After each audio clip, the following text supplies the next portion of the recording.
ಪದೇ ಬಿಜೆಪಿ ಆರೋಪ ಮಾಡ್ತಾ ಇದ್ದಾರೆ. ಗ್ರಾಮೀಣ ಭಾಗದಲ್ಲಿ ನೀವು ಅನಿವಾರ್ಯ ಕಾರಣ ಧಾರವಾಡ ಡಿಸ್ಟ್ರಿಕ್ಟ್ ಬರಕ್ಕೆ ಪರ್ಮಿಷನ್ ಇಲ್ಲ, ಆ ಕಾರಣಕ್ಕೆ ಮೇಡಮ್ ಅವರು ನನ್ನ ಬರ್ದಂತ ಮಾಡಿದಂಥ ವ್ಯವಸ್ಥೆ ಅವರಲ್ಲ. ಆ ನಾಚಿಕೆ ಗೇಡುಗಳಿಗೆ ಅದು ಏನಾರ ಮಾನ ಮರ್ಯಾದೆ ಇತ್ತಂದ್ರೆ ಒಬ್ಬಕ್ಕೆ ಮಹಿಳೆಯಾಗಿ ಅಷ್ಟರ ಎಲ್ಲರೂ ಇವತ್ತು ಅಷ್ಟು ಜನರ ಇದನ್ನ ಸಂಭಾಳಿಸಕತ್ತಾಳಕಿ. ಇವತ್ತು ಅವ್ರ ಯಾವುದೋ ಕಷ್ಟ ಇದ್ದಂಥ ಟೈಮ್ನ ಅವ್ರ ಕಷ್ಟಕ್ಕೆ ಹೋಗಿ ನಿಂದಿರ್ತಾಳ, ಯಾವ ಅಭಿವೃದ್ಧಿಯಲ್ಲಿ ಕುಂಟಿದಾಗ ಹೋಗಿ ನಿಂದಿರ್ತಾಳ, ಜನರ ಸಲುವಾಗಿ ಇವತ್ತು ಆಕಿ ನಿಂತು ಫೈಟ್ ಮಾಡತ್ತಾಳ. ಅವ್ರು ನಾಚಿಗೆ ಬರ್ಬೇಕಾ?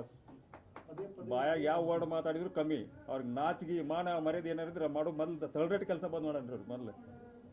ಆಕಿ ಬಗ್ಗೆ ಏನು ಮಾತಾಡ್ತಾರ ಅವ್ರು? ಆಕಿ ಚಪ್ಪಲಿಗೂ ಕಿಮ್ಮತ್ತಿಲ್ಲ ಮಕ್ಕಳು.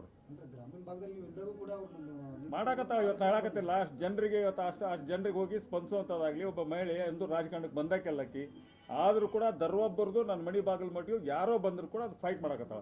ಇವ್ರು ನಾಚಿಗೆ ಮಾನ ಮರ್ಯಾದಿಲ್ಲ, ಎಲ್ಲ ಕೆಲಸಕ್ಕೂ ಅಡ್ಡಿಪಡಿಸ್ತಾರೆ. ನೀವು ಎಕ್ಸಾಂಪಲ್ ನಮ್ಮ ಕೋಳಿಕೇರಿ ನಡೆಯುವಂಥ ಟೈಮಲ್ಲಿ ಯಾರು ಬಂದ್ ಮಾಡಕತ್ತವ್ರು? ಅಂಥ ಕೆಲಸ ಬಂದ್ ಮಾಡ್ತಾರೆ ಯಾರು? ಇವ್ರಿಗೆ ಯಾರು ನಾಚಿಗೆ ಮಾನ ಮರ್ಯಾದೆ ಇವ್ರಿಗೆ?